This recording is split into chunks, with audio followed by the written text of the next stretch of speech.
And when you say you wasn't invited to these parties, obviously Cat Williams done talked about these parties.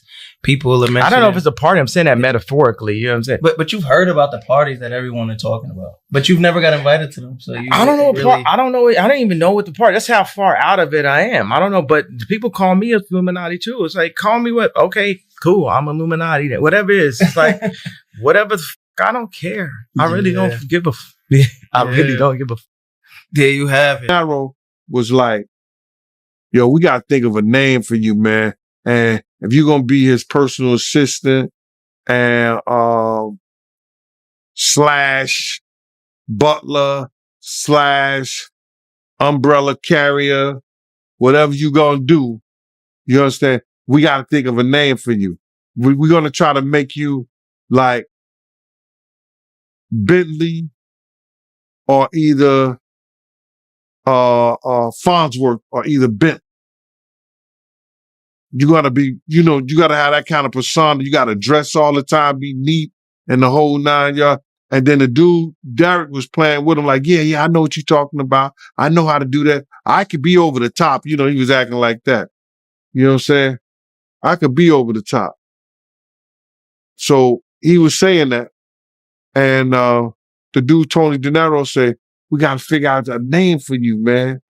It's got to be on the level of, those characters. He said, you got to be like Fonzworth. You got to be like Bentley.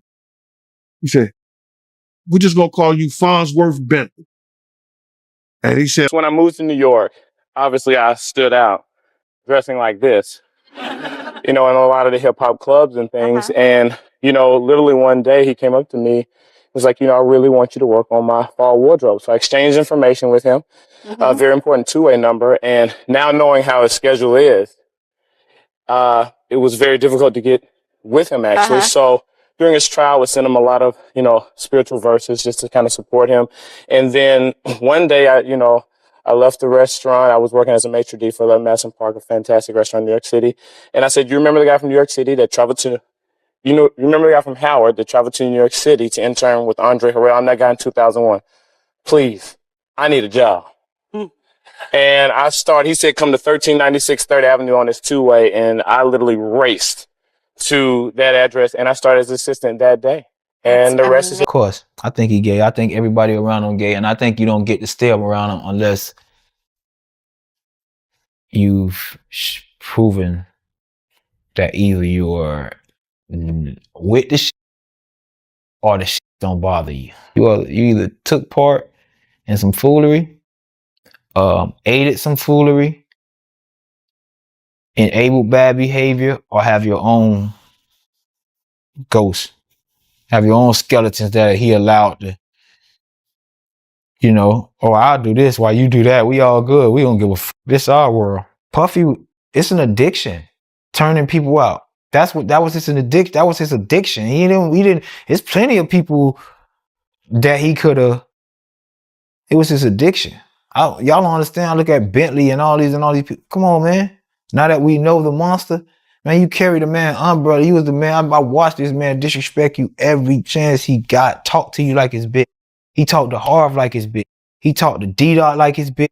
He talked to all them niggas like they his bitches. I think Fonz was his little girlfriend at one time, because you have to see how they was conducting themselves. I don't want to say that about Bentley, because Bentley got kids and shit, and I got respect for that nigga. Like, he was one of the few niggas I fuck with, but the way they used to carry themselves back then, and plus he had put something on his Instagram.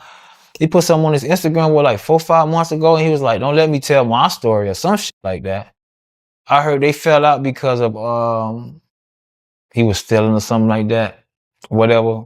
But nigga, you hang around a nigga who don't want to pay you, giving millions of dollars away every night, acting like he can't pay you on time, want to fill your butt, all this weird ass shit. You gonna steal from him too, nigga. And you might not even... People look at his flamboyant style, and they look at him because what man is carrying another man's umbrella? Right. It look gay. Fonzworth Bentley. There has been these conversations just recently on the Art of Dialogue what's his name from making the band, said that he felt that Fonzworth and Diddy were an item, a couple that was his boyfriend. And why do you think Fonzworth has not said anything? Does that make him guilty? Why? Where is it for Fonzworth? Why everybody looking for Fonzworth to say something? Because I think we trust him. Fonzworth is 20 years ago. He was not like with Diddy for a extensive amount of Diddy career. That was a short. Whispers, rumors, and decade-old secrets are suddenly roaring back to life. And the internet is convinced that a story many thought was long buried is finally unraveling. For years, fans watched the polished image of hip-hop royalty glide across red carpets and VIP rooms, never realizing that behind the designer suits and umbrella-holding assistants was a storm of speculation waiting to explode. And now, with old interviews resurfacing, former associates speaking up, and Kanye West's name quietly drifting back into the conversation, people online are asking the same question. What really happened between Diddy and his once inseparable right-hand man, Fonzworth Bentley? Before we dive into the resurfaced claims, the blurred lines, and the behind-the-scenes tension that had everyone whispering, let's rewind, because the red flags people are talking about today didn't start recently. They were there from the beginning, and most of us just didn't see them. For years, whispers floated through the industry like smoke. Rumors people pretended not to hear, stories that faded as quickly as they surfaced, until now. Suddenly, old interviews are reappearing, former associates are talking again, and a name that hadn't been mentioned in this context for over a decade is back at the center of the conversation. Fonzworth Bentley. And the most surprising twist? Fans swear that Kanye West quietly reacted to all of this long before the public ever caught on. What's wild is that none of these pieces made sense on their own. The viral beach photo, the assistant era, the creative partnership, the silent exit. But now that everything is being pulled out of the vault and re-examined, the puzzle is starting to look a lot clearer. So today, we're taking you through the resurfaced clips, the timelines fans are stitching together, and the rumors that are making everyone wonder what was really happening behind the scenes all those years ago. The whole conversation roared back to life when an old interview clip suddenly resurfaced on social media. The one where a former industry insider casually joked about not being invited to certain parties and hinted that he didn't even know what those gatherings supposedly were. Within hours, the clip went viral all over again, not because of what he confirmed, but because of what he didn't. People online began stitching it with newer commentary, pausing every micro-expression, dissecting every shrug, and treating the vague remarks like coded messages about a world they've only ever heard whispered about. And that's when viewers started dragging Fonzworth Bentley's name back into the spotlight. Not because he said anything himself, but because fans began tying that old clip to earlier stories, online theories, and decades-old speculation about Diddy's famously tight inner circle. An inner circle that in the public imagination has always been surrounded by rumors about exclusive gatherings, private events, and behind-closed-door scenes that nobody can ever agree on. Some people say these supposed parties are nothing more than internet mythology that grew legs over time. Others insist the stories have been circulating for years, passed around in podcasts, interviews, and comment sections by people who claim they saw things, heard things, or were close enough to get fragments of the truth. The internet, of course, took those fragments and spun them into an entire narrative, one that has kept Diddy's name tied to mystery and speculation long before any recent headlines. But what truly reignited the discussion wasn't the old interview alone. It was the way viewers immediately started stitching it with a newer round of commentary. Creators revisiting early 2000s footage, fans replaying red carpet moments, and even former collaborators giving vague but eyebrow-raising reactions when asked about their time in Diddy's orbit. All of that combined created a perfect storm of curiosity. And in the middle of that storm, one detail kept resurfacing over and over. Fonzworth Bentley, the man who once walked step for step beside Diddy, and the eerie silence he's maintained ever since distancing himself from that world. Add in the fact that Kanye West's name has suddenly been dragged back into the conversation by fans who believe he reacted to all this long before anyone else caught on, and suddenly everyone wants answers. Whether these threads actually connect or the internet is simply doing what the internet does best, one thing is clear. The conversation has officially reopened. And now that people are retracing the timeline, the questions are louder than ever. To understand why people are suddenly revisiting Fonzworth Bentley's story, you have to go back to the early 2000s, before the tailored suits, the umbrella, and the viral moments. Long before he became a recognizable figure in hip-hop culture, Fonzworth was simply Derek Watkins, an intern, a stylist in the making, and a performer trying to carve out a lane in entertainment. He worked the restaurant scene, hustled internships, and floated through New York's creative circles with this polished, preppy elegance that made him stand out instantly. It was that exact elegance that caught Diddy's attention.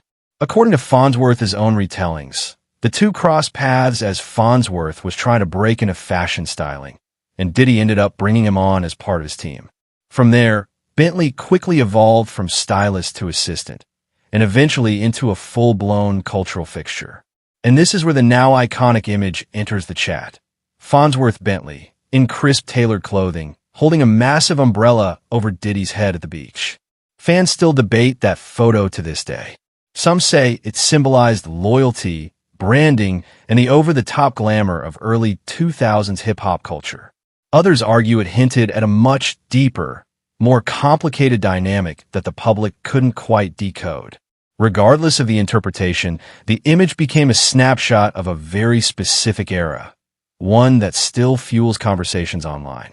The more Fonzworth appeared beside Diddy, at events, on red carpets, in studios, the more the public started wondering about their relationship, their chemistry, their proximity, their matching aesthetics. People didn't know what the dynamic was, but the curiosity only grew. Years later, that curiosity resurfaced when former Making the Band member Freddie P gave an emotional interview recounting his own experience in that era. Freddie P emphasized that what he shared was his personal perception, his interpretation of the atmosphere, the personalities, and the relationships within Diddy's circle. In his version of events, he recalled moments that he felt showed tension, frustration, or disrespect among members of the team, including Fonzworth. Fans didn't take Freddie's words as gospel, but they didn't dismiss them either.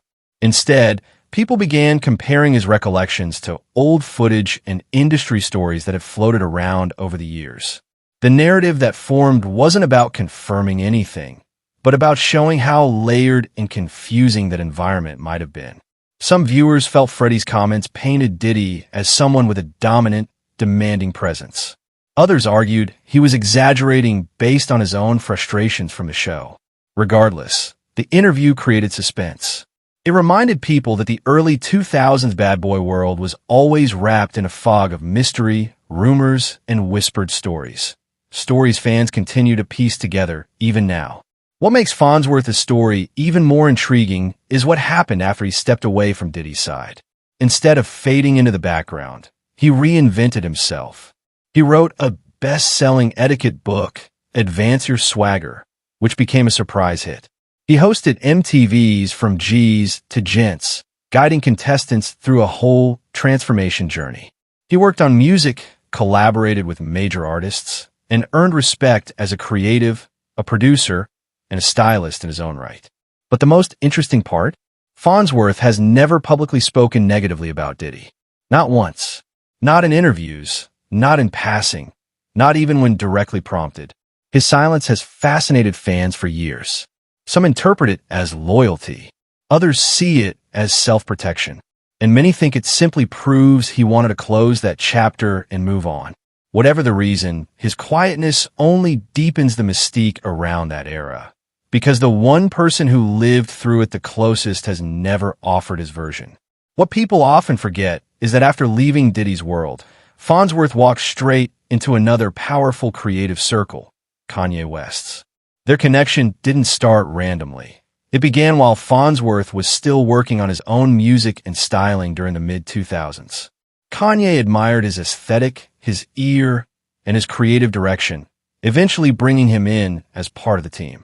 Bentley became more than just a stylist. He helped shape Kanye's early preppy era during the college dropout days, appeared in videos, contributed vocals, and later earned songwriting and production credits on major albums. Their collaboration was deep enough that fans consider it one of Kanye's most underrated creative partnerships. This crossover, from Diddy's inner circle to Kanye's, is exactly what fuels the speculation now. Fans online are convinced Kanye saw things, heard things, or understood more about Bentley's time with Diddy than he ever said publicly. There are interviews where Kanye reacted with certain looks, certain pauses, or certain comments that people now rewatch with a completely different lens. Whether or not Kanye ever addressed anything directly is another story altogether, one we'll get into later. But his connection to Bentley is one of the biggest reasons people believe there's more to this timeline than meets the eye. As people retrace the timeline, another thread kept popping up across forums, old comment sections, and resurfaced podcast clips. The persistent rumor that Fonzworth Bentley struggled to get industry support after leaving Diddy's world. These claims aren't new.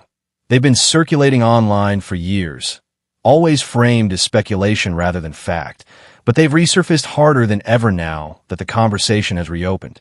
According to fans, the pattern they point to is simple. Fonzworth left a huge platform, reinvented himself, built a respectable resume. Yet for some reason, he never seemed to reach the level of visibility they expected. People online began speculating whether the lack of major mainstream push was coincidental, or whether it hinted at something deeper behind the scenes. Of course, none of this has ever been confirmed. Bentley himself has never suggested he was prevented from working with anyone, and no artists have come forward with stories backing up these theories. But the internet being the internet, people connected dots the way they always do, passionately, loudly, and with confidence that they've cracked some secret code. Some fans claim they noticed a shift after his exit from Diddy's circle, while others argue his career simply evolved in a different direction and people misread that as a setback. Regardless of the truth, the idea of blackballing became part of the mythos surrounding his story, a theory that refuses to die because it fits neatly into the mysterious aura that has always surrounded Diddy's empire. And once these rumors resurfaced, social media exploded with opinions, each one more dramatic than the last. One user wrote, "Fonzworth was always too classy for the chaos. He probably walked away to save his peace, and the industry didn't know what to do with someone that polished." Another person had the complete opposite take. He knew exactly what he was signing up for. Nobody sticks that close to Diddy without understanding the environment. Someone else jumped in with a more emotional angle. If those stories about how people were treated are even half true, I'm honestly glad he distanced himself. Sometimes silence is protection. Then came the skeptics. Y'all turn everything into a conspiracy. Maybe he just moved on. Not everything is a secret plot. But the comment that went the most viral was the one that tried to summarize the entire situation in one sentence. Everyone keeps talking about who said what, but the only person who lived through all of it is the one who's never said a word. Fans are split between sympathy, skepticism, and curiosity, and that split is exactly why this story refuses to fade. The conversation thrives because there's just enough mystery to keep people arguing, and just enough archive footage to keep people searching. So now that all these clips are resurfacing, interviews are being rewatched, and timelines are being reconnected, the big question is hovering over everything once again. Is this just another resurfaced rumor cycle? Or is the industry finally cracking open a story that's been whispered about for 20 years? Let me know what you think in the comments, because this conversation isn't slowing down anytime soon.